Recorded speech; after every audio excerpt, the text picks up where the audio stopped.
اعوذ باللہ من الشیطان الرجیم بسم اللہ الرحمن الرحیم وَإِذْ قَالَ مُوسَى لِقَوْمِهِ إِنَّ اللَّهَ يَأْمُرُكُمْ أَن تَذْبَحُوا بَقَرَةً قَالُوا أَتَتَّخِذُنَا هُزُوًا قَالَ أَعُوذُ بِاللَّهِ أَنْ أَكُونَ مِنَ الْجَاهِلِينَ۔ ترجمہ۔ سورہ بقرہ پہلا پارہ 8واں رکوع۔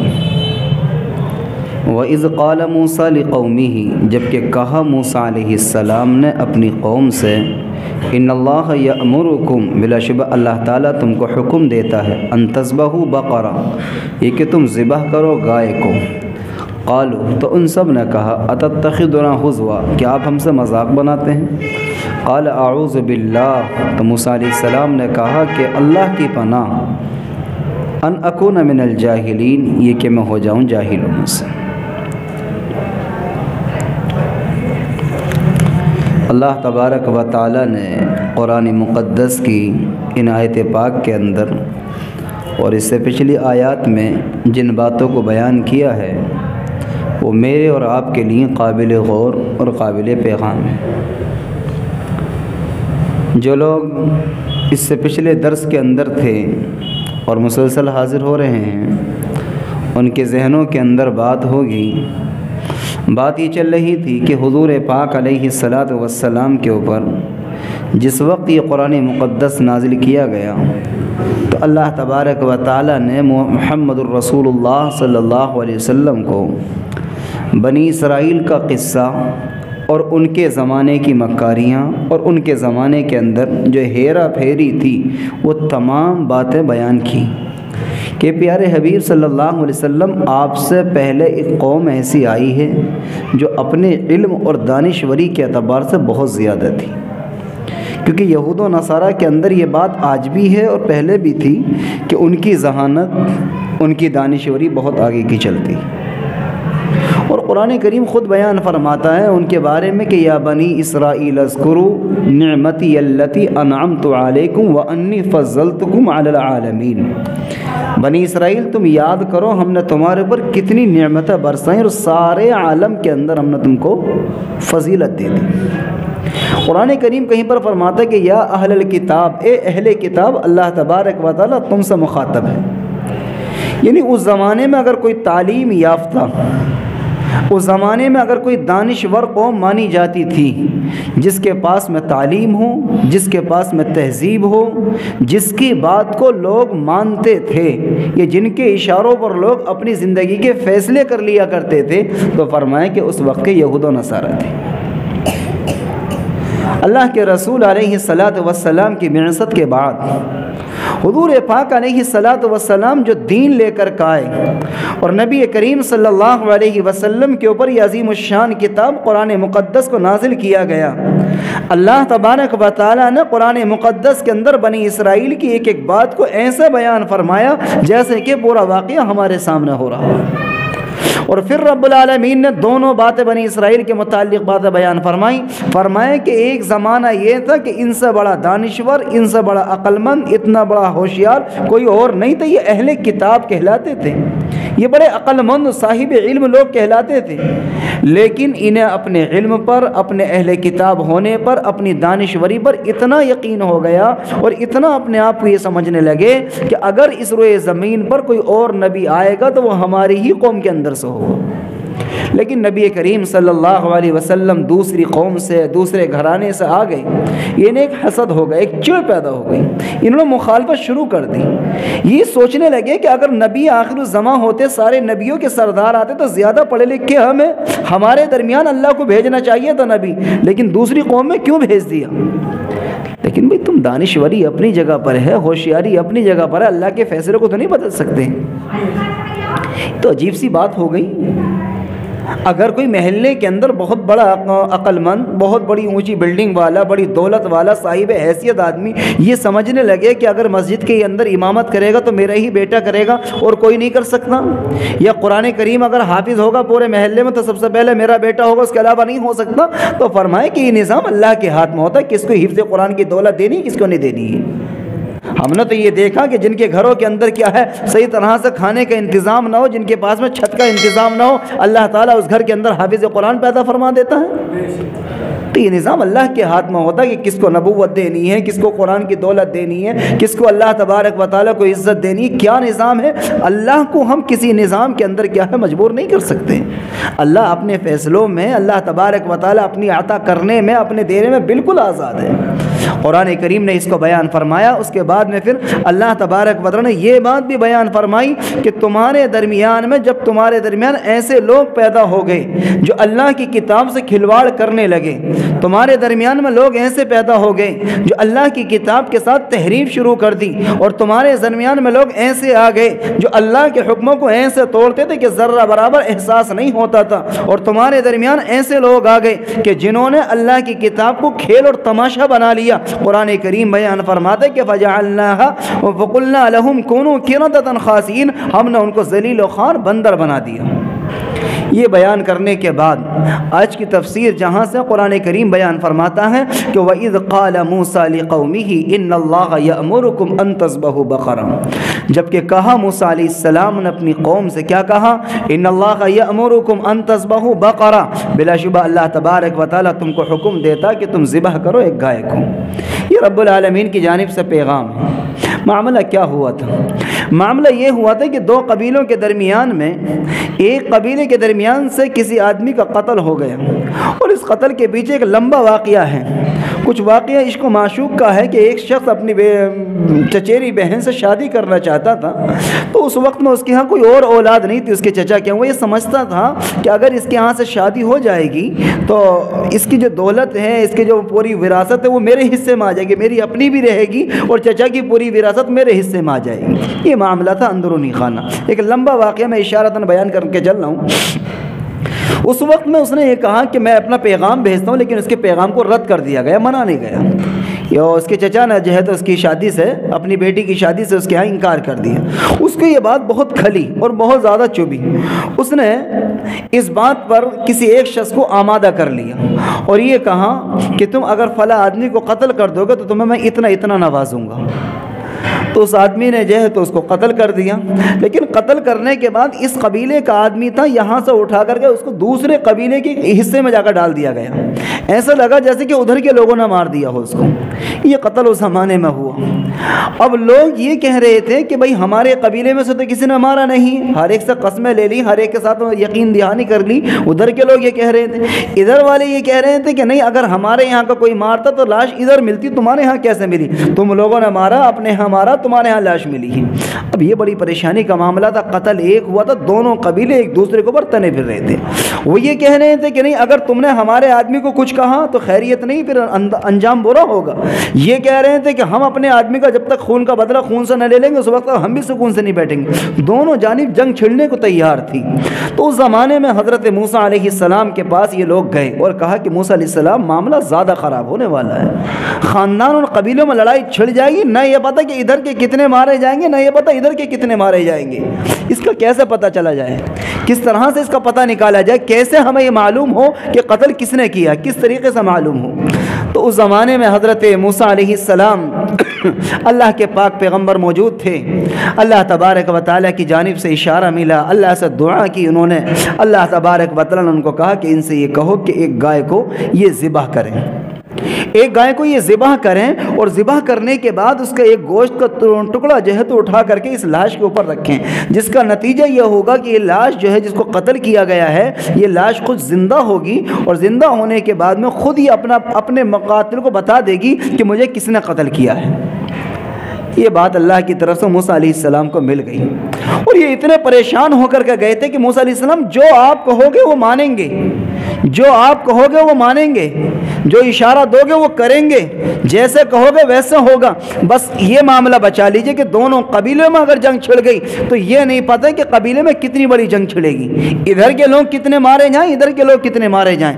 قرآن کریم بیان فرماتا ہے کہ موسیٰ علیہ السلام نے اللہ تبارک و تعالیٰ سے دعا کی، اللہ نے ان کو یہ کہا کہ اپنی قوم کے لوگوں سے یہ کہو کہ وہ ایک گائے کو ذبح کریں اور اس کے ٹکڑے کو کیا ہے اس لاش پر لگا دیں، مقتول پر لگا دیں، مقتول اپنے قاتل کو خود بتا دے گا کہ مجھے کس نے قتل کیا ہے۔ یہ بات موسیٰ علیہ السلام نے ان سے کہی تو اس کے بعد میں کیا ہوا؟ قرآن کریم بیان فرماتا، اب بات سمجھ میں آ جائے گی، یہ پورا واقعہ قرآن کریم کا ترجمہ سمجھیے۔ اللہ تعالیٰ بیان فرماتا ہے کہ وَإِذْ قَالَ مُوسَىٰ لِقَوْمِهِ، جب کہ کہا موسیٰ علیہ السلام نے اپنی قوم سے، کب کہا؟ ان کی درخواست کے بعد۔ کیا کہا؟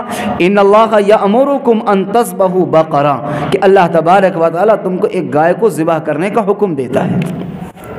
قالو، تو انہوں نے یہ جملہ کہنے سننے کے بعد کیا کہا؟ اتتخذنا ہزوا، کیا آپ ہم سے مذاق کر رہے ہیں؟ ہمارے اوپر تو ایک پریشانی آئی ہے، ہماری تو جان پہ بیت رہی ہے اور آپ کھیل تماشا کر رہے ہیں ہمارے ساتھ موسیٰ علیہ السلام، یہ کون سی بات ہو گئی آپ کی؟ یہ پوری قوم نے ان سے کیا ہے خفا ہو کر کے یہ بات کہی، اتتخذنا ہزوا، کیا آپ ہمارا مذاق بنا رہے ہیں؟ ہماری تو جانوں پہ بیت رہی ہے، کب صبح ہوتی ہے تو شام تک کی خیر نہیں ہوتی، پتہ نہیں کب تک جنگ چھڑ جائے، شام ہو جائے تو صبح تک کی خیر نہیں ہوتی، کب جنگ چھڑ جائے، ہمارا معاملہ تو جانوں پر بیت رہا اور آپ ہم سے کہہ رہے ہیں کہ ایک گائے کو ذبح کر دو، یہ کون سی بات ہوگی؟ اتتخذنا ہزوا، کیا آپ ہمارا مذاق بنا رہے ہیں، ہماری پریشانی سے خوش ہو رہے ہیں؟ تو موسیٰ علیہ السلام نے کیا کہا؟ قال اعوذ باللہ، اللہ کی پناہ میں اس بات سے، اپنی بات کے اندر میں اللہ کی پناہ لیتا ہوں کہ مگر ذرہ برابر میرے دل میں یہ بات بھی آئی ہے تمہاری مذاق بنانے کی۔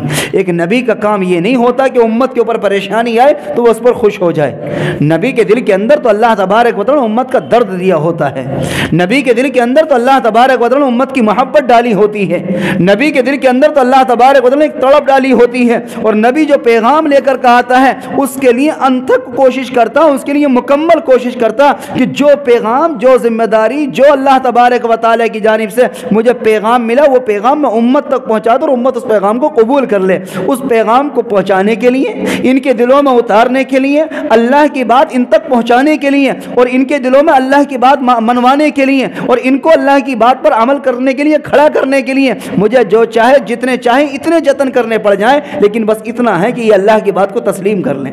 قال اعوذ باللہ، میں اللہ کی پناہ چاہتا ہوں اس بات سے کہ میں ذرہ برابر کوئی ایسی بات کہوں جس سے تمہارے تمسخر ہو جائے، تمہاری مذاق بن جائے، تمہارے ساتھ کھلواڑ ہو جائے۔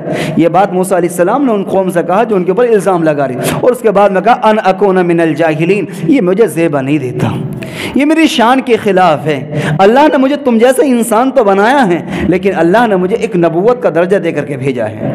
میں تمہارے درمیان رہتا ہوں، میں تمہارے درمیان کھاتا ہوں، میں تمہارے درمیان چلتا ہوں، جو تمہاری ضروریات زندگی ہیں وہی میری ضروریات زندگی ہیں، لیکن فرق ہے تمہارے اور میرے اندر، تم ایک امت بنا کر کے بھیجے گئے ہو دنیا میں، مجھے ایک نبی بنا کر کے بھیجا گیا۔ ان اکون من الجاہلین، یہ مجھے زیبا نہیں دیتا ہے، ایک نبی ہونے کی حیثیت سے مجھے یہ بات زیبا نہیں دیتی ہے کہ میں ذرہ برابر تمہارے ساتھ کھلواڑ کروں۔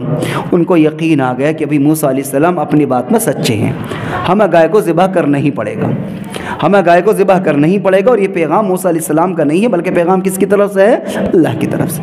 لیکن وہ اپنی باتوں میں یہ چاہتے تھے کہ ہمیں تو اللہ کی بات ماننی نہیں ہے اور موسیٰ علیہ السلام کی بات کو تسلیم نہیں کرنا، انہوں نے ہیرا پھیری شروع کر دی۔ قرآن کریم بیان فرماتا ہے جب انہوں نے اس بات کا یقین آ گیا تو اس کے بعد میں انہوں نے کیا کہا اپنے موسیٰ علیہ السلام سے، پوری قوم نے، جب ان کو پوری قوم کو یقین آ گیا کہ گائے ذبح کرنی ہے تو پھر کیا کہا انہوں نے؟ قرآن کریم نے اپنے الفاظ میں اس طرح بیان فرمایا ہے قالوا ادع لنا ربک یبین لنا ما ہی، موسیٰ علیہ السلام یہ بات ہم مانیں گے، تمہاری بات ہم نے مان لی کہ گائے ذبح کرنی ہے اور گائے ذبح کر دیں گے، لیکن ایک چھوٹی سی درخواست ہے۔ کہا کہ کیا درخواست ہے بتاؤ؟ ربک یبین لنا ما ہی، ہماری درخواست یہ ہے کہ آپ ہمارے لیے بیان کر دیجئے۔ کیا بیان کر دیجئے؟ ما ہی، اس کی کیفیت بیان کر دیجئے، وہ گائے کیسی ہو، اس کی کیا شکل ہے، کتنی موٹی ہو، کیا رنگ ہونا چاہیے، اس کی کیفیت کیا ہونی چاہیے، کچھ اس کی خاصیت بیان کر دیجئے۔ قرآن کریم بیان فرماتا قال انه يقول انها بقرة لا فارض ولا بكر عوان بين ذلك ففعلوا ما تؤمرون۔ موسیٰ علیہ السلام نے کہا کہ اللہ کے بندو، تمہیں اللہ کی طرف سے ایک گائے کو ذبح کرنے کا حکم ملا، اس کو ذبح کر دو۔ یہ کون سی بات ہے کہ کیسی ہو؟ اللہ تبارک و تعالیٰ تمہاری گائے کا بھوکا تھوڑی نہ ہے، تمہاری قربانی کا بھوکا تھوڑی نہ ہے، اللہ تو اپنا حکم منوانا چاہتا ہے، جس طرح کی تمہاری حیثیت ہے اس کے مطابق کام کر دو، جو تمہاری حیثیت ہے اس کے مطابق اپنے کام کو انجام دے دو۔ اور یہ بات آج کے زمانے میں بھی ہے۔ اگر کوئی یوں کہہ لے کہ صاحب قربانی کا جانور ہے کہ کس طرح کا ہو اور کوئی کیسے دھبے ہونے چاہیے، رنگ کیسا ہونا چاہیے، یہ تو ہیرا پھیری کی باتیں ہیں۔ اللہ نے جس حیثیت کا بنایا ہے، میری حیثیت یہ کہ میں 5,000 کا حصہ لے سکتا ہوں، 5,000 ڈال دوں۔ آپ کی حیثیت یہ کہ اللہ نے آپ کو کروڑپتی بنایا تو آپ 50,000 کا حصہ لے سکتے ہیں، 50,000 کا ڈال لیجئے، 50,000 کے 10 حصے لے لیجئے، لیکن اسی میں ہیرا پھیری کرتے رہنا اور قربانی کا وقت نکال دینا جو تم نے اپنے دماغ میں سیٹ کر رکھا ہے۔ جیسے کہ آج کے زمانے میں ہوتا ہے کہ تمہاری کہ جس جانور کے اوپر لفظ اللہ لکھا ہوا ہوگا میں تو اسی کو قربان کروں گا۔ اب اس منڈی میں تلاش کیا، وہاں تلاش کیا، یہاں تلاش کیا، نتیجہ یہ ہوا کہیں نہ ملا تو قربانی رہ گئی۔ بہت سی مرتبہ ایسا ہوتا ہے، جو کیا تو بس ادھر سے لائے منڈی سے اور ادھر لا کر قربان کر دیا۔ مقصد کہاں حاصل ہو گیا اس چیز کا؟ مقصد تو مطلب کیا ہے قربانی کا؟ قربانی کا مطلب یہ ہے کہ تمہاری الفت، تمہاری انسیت، تمہاری محبت، تمہارا تعلق تمہارے دل کے اندر اس کا ایک درد پیدا ہو جانا چاہیے۔ قرآن کریم میں یہی تو بیان ہے، لن تنالوا البر حتى تنفقوا مما تحبون۔ تم اس وقت تک نیکی کو نہیں پہنچ سکتے جب تک کہ اپنی محبوب چیز کو خرچ نہ کر دو جس سے تم محبت کرتے ہو۔ ادھر منڈی سے لائے، منڈی سے لا کے ذبح کر دیا، کہاں محبت پیدا ہوئی؟ 8-10 دن پہلے لاتے، 2-4-6 دن پہلے آتے، اسے نلاتے، کھلاتے، پلاتے، کھولتے، باندھتے، اس کے ساتھ ایک انسیت پیدا ہو جاتی، پھر اس کو مال کو کیا ہے اللہ کی راہ میں قربان کرتے کہ اللہ محبت تو بہت ہو گئی، کھلایا پلایا نہلایا دلایا، لیکن کیا ہے، لیکن تیرا حکم آ گیا، تیرے حکم کیا کہ سب کچھ قربان ہے ہمارا۔ یہ حکم ہونا چاہیے تھا۔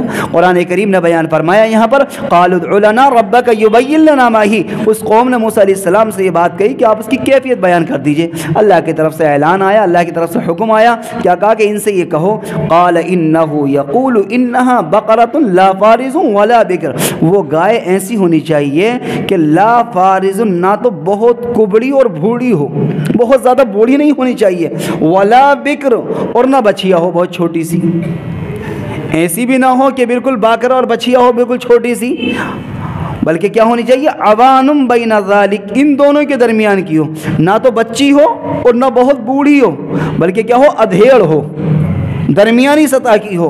اور آگے کیا فرمایا؟ آگے فرمایا کہ فَفَعَلُوا مَا تُؤْمَرُونَ، اور ان سے ساتھ میں یہ بھی کہہ دینا کہ آپ زیادہ ہیرا پھیری نہ کریں، جیسے کہا گیا ویسے ہی کر دیں۔ لیکن یہ تو تھے نا بنی اسرائیل، انہیں ہیرا پھیری کرنی تھی، کام کرنا تھوڑی نہ تھا، یہ تو چاہ رہے تھے کہ سارے کام ایسے ہی ہو جائیں۔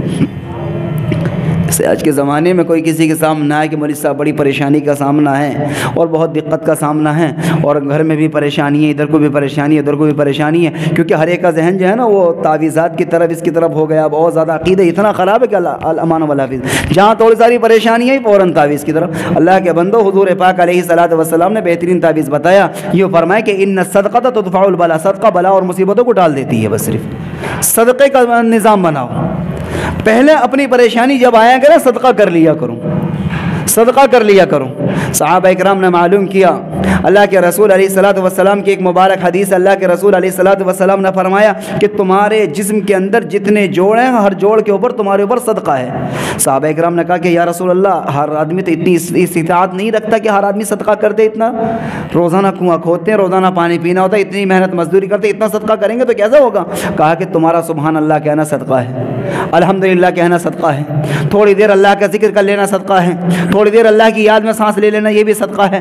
فرمایا کہ یہ اشارہ دو طرف ملتا ہے کہ اگر کسی ایسے آدمی کے اوپر پریشانی آتی ہے جس کی حیثیت 10 روپے کی نہیں ہے، جو 10 روپے بھی اللہ کی راہ میں خرچ کر دے، جس کی حیثیت اتنا قلانش ہے کہ خنفاقے ہو رہے ہیں اس کے گھر کے اندر، اسے یہ چاہیے کہ اللہ کا در پکڑ لیں اور تھوڑی دیر اللہ کا ذکر کر لیں، اور اس نیت سے ذکر کرے کہ میں صدقہ کرنا چاہتا تھا لیکن میرے پاس میں پیسے نہیں تھے صدقہ کرنے کے لیے، میرے پاس میں مال نہیں تھا صدقہ کرنے کے لیے، میرے پاس میں 2 وقت کا کھانا نہیں تھا کھلانے کے لیے، اے اللہ میں تیرے در پہ آ گیا، تیرا نام کی برکت سے میں اپنی پریشانی کو دور کروانا چاہتا ہوں۔ تمہارا سبحان اللہ کا پڑھنا، تمہارا کلمہ طیبہ کا پڑھنا، تمہارا درود شریف کا پڑھنا، تمہارا استغفار کا کہنا، صرف اپنی زبان سے اتنا کہہ لے استغفر اللہ۔ اکابر علماء نے جو سلسلے سے جڑے ہوئے جو سالکین ہیں انہوں نے اس بات کو لکھا ہے کہ پڑھے لکھوں کے لیے پورا استغفار ہے استغفر اللہ الذی لا الہ الا هو الحی القیوم واتوب الیہ، یہ دوسرا استغفار یہ کہ استغفر اللہ ربی من کل ذنب واتوب الیہ۔ اور اگر کسی کو اتنا لمبا چوڑا استغفار یاد نہیں ہے تو فرمائے کہ وہ اپنی زبان سے صرف اتنا کہہ لے استغفر اللہ، لیکن کہنے کی کیفیت ہونی چاہیے، کہنے کا انداز ہونا چاہیے۔ کون سا انداز ہے، کون سی کیفیت ہے؟ فرمائے کہ کہنے کی کیفیت یہ ہے کہ انسان اپنے آپ کو باوضو کر کے اللہ کے دربار میں حاضر کرے اور یکسو بیت اللہ کی طرف نگاہ کر کے رخ کر کے اور بیت اللہ کی طرف نکال کر سارے زمانے سے اپنے ذہن کو ہٹا کر ایک ایک گناہ کو ذہن میں یاد کرتا جائے کہ فلاں موقع پر مجھے گالی ہوئی تھی میری زبان سے، فلاں موقع پر مجھ سے بد نظری ہوئی تھی، فلاں موقع پر چغل خوری ہوئی تھی. ایک ایک گناہ کو یاد کرتا رہیں، اور اگر اپنی زبان سے کسی کا دل دکھایا تو اس دل دکھانے کو بھی یاد کریں، اور ہر گناہ کو یاد کر کے تنہائی میں اس کا اللہ موجود ہو، وہ موجود ہو، اور اپنی دل کی گہرائی سے اتنا کہہ دے استغفر اللہ. اور ترجمہ اس کا یہ کہ اللہ میں تجھ سے معافی مانگتا ہوں اس چیز کی. گناہ یاد کرے اور یہ کہہ دے کہ استغفر اللہ، اللہ میں تجھ سے معافی مانگتا ہوں. اگر 100 مرتبہ بھی اس نے کہہ دیا تو 100 خطاؤں کو معاف کر لے گا. اللہ فرمایا تھا، اللہ کے رسول علیہ الصلوۃ والسلام نے فرمایا کہ انسان کی زندگی کے اندر جو پریشانی آتی ہیں، انسان کی زندگی کے اندر جو الجھنیں آتی ہیں، فرمایا کہ اس کے بدعمالی کے نتیجے میں آتی ہیں، اس کے گناہوں کے نتیجے میں آتی ہیں. قرآن کریم بیان فرماتا ہے کہ وما اصابکم من مصیبت فبما کسبت ایدیکم ویعفو عن کثیر. تمہارے اوپر کوئی پریشانی نہیں آتی تمہارے گناہوں کی نحوست کی وجہ سے. جتنے تم گناہ کرتے ہو، جتنے تم اللہ کو ناراض کرتے ہو، اللہ تبارک و تعالیٰ اتنا ہی تمہیں پریشانیوں میں ڈالتا ہے. اگر تم اپنے اللہ کو منا لو، ساری پریشانیوں کا حل کرنے والا اور ساری پریشانی کو دور کرنے والا اللہ کی ذات کے علاوہ کوئی اور طاقت نہیں ہے. اگر اللہ کی مدد شامل حال ہو جائے گی، سارے مسائل حل ہو جائیں گے. قرآن کریم بیان فرماتے کہ بنی اسرائیل سے یہ بات کہی گئی تھی اس وقت میں کہ اوانم بین ذالک ففعلوا ما تؤمرون، جو تمہیں حکم ملا اس کام کو کر گزرو. انہوں نے کہا کہ جی ٹھیک ہے کر لیں گے. لیکن قرآن کریم بیان فرماتے کہ قالوا ادع لنا ربک یبین لنا ما لونها. قالوا ادع لنا، انہوں نے کہا کہ موسیٰ علیہ السلام بات سمجھ میں آ گئی، عمر تو سمجھ میں آ گئی، لیکن کچھ اور باقی رہ گیا. کہا کہ کیا باقی رہ گیا؟ کہ ہم نے عمر کی گائیں تو دیکھی، ادھیڑ بھی دیکھ لی، نہ زیادہ بچیاں تھیں نہ زیادہ کبڑی بوڑھی تھی، لیکن رنگ کئی سارے تھے. کوئی سفید تھی، کوئی کالی تھی، کوئی لال تھی، کوئی دبلی، کوئی کیسی تھی، کوئی کیسی تھی. ذرا ہمیں اس کا رنگ اور بتا دیجیے، جس کو قرآن بیان فرماتا ہے قالوا ادع لنا ربک یبین لنا ما ہی. ان لوگوں نے یہ بات کہی کہ اے موسیٰ علیہ السلام ہمارے لیے آپ اپنے رب سے دعا کر دیجئے کہ وہ بیان کر دیں ہمارے لیے ما لونھا. لونن کے معنی عربی زبان میں رنگ کے آتے ہیں، اس کا رنگ بیان کر دیں ہمارے لیے. دو باتیں ہیں. ایک تو بات یہاں پر یہ سمجھنی ہے کہ موسیٰ علیہ السلام سے یہ نہیں کہا کہ رب سے کہہ دیجیے، کہا رب کا، اپنے رب سے کہہ دیجیے. اب بھی اللہ کو رب ماننے کے لیے تیار نہیں. یہ نہیں کہا کہ رب العالمین سے ہمارے لیے دعا کر دیجیے. قالوا ادع لنا ربک، موسیٰ علیہ السلام آپ اپنے رب سے دعا کر دیجیے. اپنا رب اب بھی نہیں تسلیم کیا ہے، یہ کہنا ہے اپنے رب سے دعا کر دیجیے، اس کا رنگ بیان کر دے. اللہ نے فرمایا قال انه يقول انها بقرة صفراء فاقع لونها تسر الناظرین. موسیٰ علیہ السلام اگر یہ رنگ کو کہہ رہے ہیں تو ان سے یہ کہہ دو کہ اس کا رنگ ذرا زردی مائل ہونا چاہیے. زردی مائل، بہت زیادہ پیلا بھی نہ ہو، بہت زیادہ سفید بھی نہ ہو، ہلکا سا زردی مائل، گولڈن کلر، ذرا زردی مائل ہونا چاہیے. اور فرمایا کہ فاقع لونها تسر الناظرین، ایسا ہو جو دیکھنے والے کو بھا جائے، ہر دیکھنے والا اس کی خوبصورتی کی تعریف کر دے، اس کو دیکھنے والے کی نگاہ کیا ہے وہ اپنی طرف متوجہ کر لے. فرمایا کہ قالوا ادع لنا ربک یبین لنا ما ہی. موسیٰ علیہ السلام ایک بات اور رہ گئی، رنگ پتہ چل گیا، رنگ پتہ چل گیا، بس تھوڑا سارا کچھ اور بیان کر دیجیے. کہا کہ اب کیا بیان کرنا رہ گیا کہ ذرا ہم سوال کریں گے آپ سے. انہوں نے کیا سوال کیا؟ قالوا ادع لنا ربک یبین لنا ما ہی. موسیٰ علیہ السلام ہم نے رنگ بھی دیکھا، عمر بھی دیکھ لی، ذرا اس کا دبلا پتلا پن اور بیان کر دیجئے. ذرا ہمیں یہ بتا دیجئے کہ خوب موٹی تازی لمبی چوڑی سی ہونی چاہیے، یہ دبلی پتلی بھی چل جائے گی، یہ اور بیان کر دیجئے. موسیٰ علیہ السلام سے کہا قالوا ادع لنا ربک یبین لنا ما ہی. موسیٰ علیہ السلام آپ دعا فرما دیجئے ہمارے لیے اپنے رب سے کہ وہ بیان کر دے ہمارے لیے اس کی کیفیت کو. ان البقرہ تشابہ علینا، ہمارے اوپر گائے کیا ہو گئی، یہ تو مشتبہ ہو گئی، ہم پریشان ہیں. دونوں قومیں پریشان ہیں، دونوں قبیلے پریشان ہیں تلاش کرتے کرتے. اگر رنگ مل جاتا تو عمر نہیں ملتی، عمر مل جاتی ہے تو پھر رنگ نہیں ملتا، اور اگر دونوں چیزیں مل جاتی ہیں تو پھر کچھ اور پریشانی اس کی کیفیت میں آ جاتی ہے.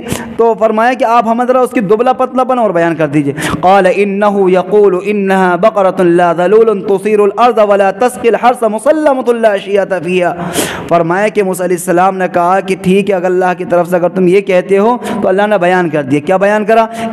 انها بقرة لا ذلول، وہ گائے ایسی ہونی چاہیے کہ لا ذلول تثير الارض، نہ تو وہ بہت زیادہ دبلی ہو، اور فرمایا کہ نہ اس سے جوتا گیا ہو زمین کو، ولا تسقی الحرث، اور نہ اس سے زمین کو سیراب کیا گیا ہو۔ کیونکہ پہلے جو ہوتا تھا، جو لوگ پرانے لوگ ہیں وہ جانتے ہیں کہ آج کل ٹیوب ویل کا اور سب چیزوں کا دور ہے، پہلے جو کھیتی کو جو سیراب کیا جاتا تھا وہ رہٹ کے ذریعے سے سیراب کیا جاتا تھا، اس میں بالٹی سے دوسری بالٹی میں باندھنے کے بعد میں وہ گھومتے رہتا تھا جانور، اور ایک بالٹی نیچے جاتی تھی، پانی بھر کے آتا تھا، وہ پلٹ دی جاتی تو دوسرا آتا تھا، تو وہ جانوروں سے سیراب کیا جاتا تھا، وہ گائے کو، بھینسوں کو، یہ کیا ہے، بچڑوں کو اس میں استعمال کیا جاتا تھا، جس کو قرآن نے بیان فرمایا نہ تو اس سے کھیتی کو جوتا گیا ہو اور نہ اس سے کیا ہے سیراب کیا گیا ہو کھیتی کو، مسلمۃ لا شیۃ فیہا، بالکل ٹھیک تندرست ہونی چاہیے، جس کے اوپر کوئی داغ دھبا بھی نہ ہونا چاہیے۔ قالوا الآن جئت بالحق، تو ان لوگوں نے کہا کہ اب ہم بالکل حق پر آ گئے ہیں، فذبحوها، بس اس کو ذبح کر دو، وما کادوا یفعلون، لیکن وہ اس کو کرنے والے نہیں تھے، وہ اس کو کرنا نہیں چاہ رہے تھے، وہ ہیرا پھیری یوں کرنا چاہ رہے تھے کہ ہم جو ہیں تو کسی صورت سے بچ جائیں۔ یہی معاملہ ہوتا ہے، اگر کسی کو تھوڑا سا بتا دو کہ بھئی ٹھیک ہے تمہارے اوپر پریشانی ہے، ایسا کرو کہ اس وقت میں تھوڑا سا یہ ہے کہ اللہ کی راہ میں اس وقت کچھ خرچ کرو اور نمازوں کی ذرا پابندی کرو، تم فجر کی نماز میں نہیں اٹھ رہے ہو، فجر کی نماز میں ذرا پابندی کرو، پریشانی مولا صاحب بہت ہی پریشانی ہے کاروبار سے، کہ ٹھیک ہے تو ایسا کرو تہجد میں تھوڑی دیر ذرا اللہ کے سامنے رو لیا کرو، کہ مولوی صاحب یہ تو بڑا مشکل کام ہوگا، کوئی اور تسبیح بتا دیجئے۔ ہر آدمی کا ذہن جو ہے نا دو چیزیں، تسبیح پہ یا تعویذ، تسبیح پہ یا تعویذ، باقی مولوی صاحب کوئی چھو کر کے ایسے دے دیں کہ سارے مسائل حل ہو جائیں، بس صرف تعویذ دے دیں یا تو کوئی تسبیح بتا دیں، یہ مسائل امت کے ہو گئے ہیں۔ خالی تسبیحات پڑھنے سے، خالی جو ہے تو تعویذات کرنے سے کام نہیں چلے گا، جب تک کہ انسان کا تعلق اللہ سے مضبوط نہ ہو جائے، جب تک کیا ہے انسان اپنی پریشانی کو رب کے سامنے، اور حدیث شریف کے اندر آتا اللہ کے نبی علیہ الصلوۃ والسلام نے فرمایا کہ تہجد کے وقت یعنی رات کے اخیر پہر کے اندر، ہم نے یہ سمجھا خالی رمضان میں ہی نہیں، 12 مہینے ہر رات کے اندر اخیر پہر میں، اخیر پہر کہتے ہیں کہ فجر کی اذان کا جو ٹائم ہے، جو ختم سحری کا ٹائم ہے، اس سے 1 گھنٹہ پہلے، 1.5 گھنٹہ پہلے سے اللہ کی طرف سے روزانہ ایک منادی آتا ہے اور وہ اعلان کرتا خل من مستغفر، ہے کوئی اپنے گناہوں کی معافی چاہنے والا، اس کو معاف کر دیا جائے، ہے کوئی ایسا بندہ جو پریشان حال ہو اپنی زندگی سے، اس کی پریشانی کو دور کر دیا جائے، ہے کوئی ایسا بندہ جو اپنی کیا ہے رزق کی تنگی کو کھلوانا چاہتا ہے، اس کے رزق میں کشادگی پیدا کر دی جائے، اس کی پریشانی کو حل کر دیا جائے۔ لیکن اس وقت میں عالم کیا ہوتا ہے، ہمارا کیا حال ہوتا ہے؟ ہمارا حال یہ ہوتا ہے کہ رات کو 1 بجے 2 بجے موبائل پر، ٹیلی ویژن پر اپنا وقت گزار کر سوئے ہوتے ہیں، اور جیسے ہی وہ وقت شروع ہوتا دینے والا، جیسے ہی وہ وقت شروع ہوتا اللہ سے لینے والا، اور اللہ کی طرف سے منادی اعلان کرتا ہے کہ برس رہی ہے اللہ کی طرف سے رحمت، اس وقت میں موسلا دھار بارش برستی ہے رحمتوں کی، اس وقت میں ہم اوندھے منہ پڑ جاتے ہیں اور ہمیں محسوس تک بھی نہیں ہوتا کہ اس وقت کیا ہو رہا ہے۔ قرآن کریم نے بیان فرمایا یہاں پر کہ انسان کی زندگی کو بدلنے کے لیے، انسان کی زندگی کو تبدیلی کرنے کے لیے کیا ہے، انسان کا تعلق اللہ سے مضبوط ہونا چاہیے، اور دین کا جو تقاضا سامنے آئے، دین کا جو تقاضا سامنے آئے، کوئی غریب مرد عورت ہیں، کوئی بیوہ ہے، کوئی مسکین ہے، کوئی یتیم ہے، کوئی مسجد کا کام ہے، کوئی مدرسے کا کام ہے، کوئی محلے کی نالی کا کام ہے، محلے کے راستے کا کام ہے، ہم 10-10 لاکھ اپنی بلڈنگوں میں، اپنی کوٹھیوں میں لگا لیتے ہیں، لیکن محلے کی اگر نالی خراب ہے، محلے کا اگر راستہ خراب ہے، کہ ہم 10,000 روپے اس میں لگانے کو تیار نہیں ہوتے، اس لیے کہ ہمارا اپنا نہیں ہے۔ نہیں، فرمایا کہ اپنی ذات سے دوسروں کو فائدہ پہنچانا، یہ اپنی ذات سے کیا ہے، دوسروں کی تکلیف کو دور کر دینا۔ اللہ کے رسول علیہ الصلوۃ والسلام نے فرمایا کہ بہترین مومن ہونے کی نشانی ہے یہ۔ اللہ کے رسول علیہ الصلوۃ والسلام نے فرمایا کہ جو انسان کسی کے کام آتا، لوگوں کی پریشانی دکھ درد کو دور کرتا ہے، اللہ تبارک و تعالیٰ کی مدد اس کے ساتھ آتی ہے۔ ہم نہیں کرتے ان نیک کاموں کو، اس لیے فرمایا کہ جن کاموں کا تقاضا دینی اعتبار سے ہمارے سامنے ہے، اس میں ہم بڑھ چڑھ کر کے حصہ لیں، بڑھ چڑھ کر کے حصہ لیں۔ جتنی پریشانیاں ہم لوگوں کی دور کریں گے، اللہ تبارک و تعالیٰ اتنی پریشانیاں ہم سے کیا ہے دور فرما دے گا۔ اس لیے آگے دوسری بات بیان فرمائے کہ وَإِذْ قَتَلْتُمْ نَفْسًا فَادَّارَأْتُمْ فِيهَا وَاللَّهُ مُخْرِجٌ مَا كُنتُمْ تَكْتُمُونَ، اس سے متعلق باتیں ہیں، وہ انشاءاللہ زندگی بخیر رہی تو آئندہ ہفتے آئیں گی۔ اللہ تعالیٰ مجھے اور آپ کو عمل کرنے کی توفیق نصیب فرمائے، اور ہر دین کے تقاضے کو اوپر عمل کرنے کی توفیق نصیب فرمائے۔ وقت میرا مکمل ہو چکا ہے، باقی بات انشاءاللہ آئندہ ہفتے ہوں گی۔ کوئی سوال کرنا ہو تو سوال کر سکتے ہیں تفسیر سے متعلق۔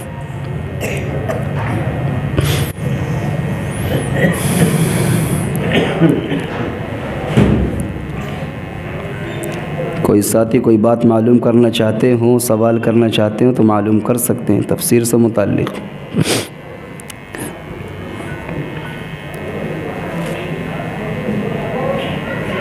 دعا کرا دیں۔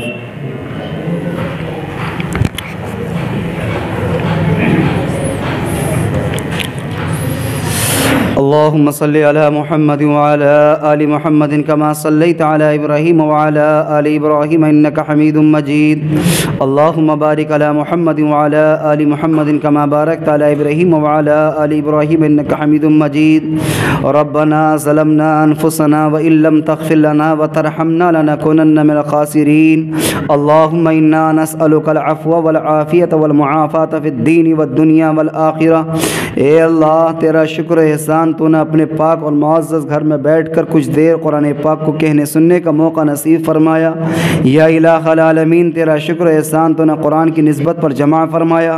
اے اللہ تیرا شکر احسان، اے اللہ تو نے اپنے پاک اور معزز گھر میں بیٹھ کر دین کی بات کہنے سننے کا موقع نصیب فرمایا.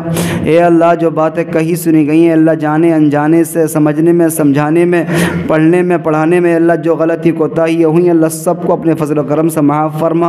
اے اللہ ہمارے یہاں پر آنے کو بے حد قبول فرما، یہاں پر جمع ہونے کو قبول فرما. جو باتیں کہی سنی گئی ہیں ان پر عمل کرنے کی توفیق نصیب فرما، عمل کے ساتھ اخلاص کی بھی توفیق نصیب فرما. اے اللہ جو پریشان حال ہیں سب کی پریشانی کو دور فرما، جو بے روزگار ہیں حلال روزی نصیب فرما. حرام لقمے سے ہم سب کی حفاظت فرما، لقمے حرام سے ہم سب کی حفاظت فرما.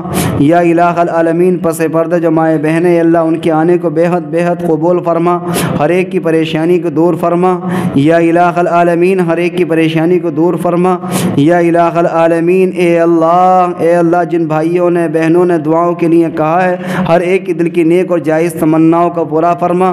اے اللہ جو مقروض ہیں قرضے میں دبے ہوئے ہیں خزانے غیب سے ادائیگی کی شکلیں اور صورتیں پیدا فرما.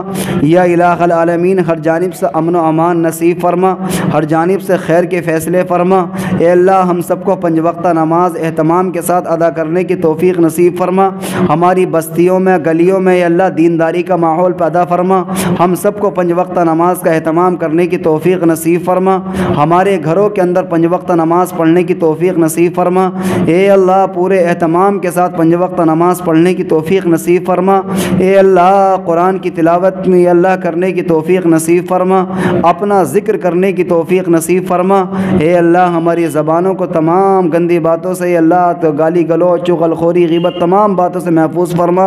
اپنی زبان کی حفاظت کرنے کی توفیق نصیب فرما، نگاہوں کی حفاظت کی توفیق نصیب فرما. اے اللہ تمام کے تمام قلوب کو اے اللہ منور و مجلہ فرما. اے اللہ سب کے دلوں کی گندگیوں کو دور فرما. اے اللہ اپنی محبت نصیب فرما، اپنا تعلق نصیب فرما. اے اللہ اپنا تعلق نصیب فرما. جو بیمار ہیں سب کو شفا جسمانی و روحانی نصیب فرما، سب کو شفا کلی نصیب فرما.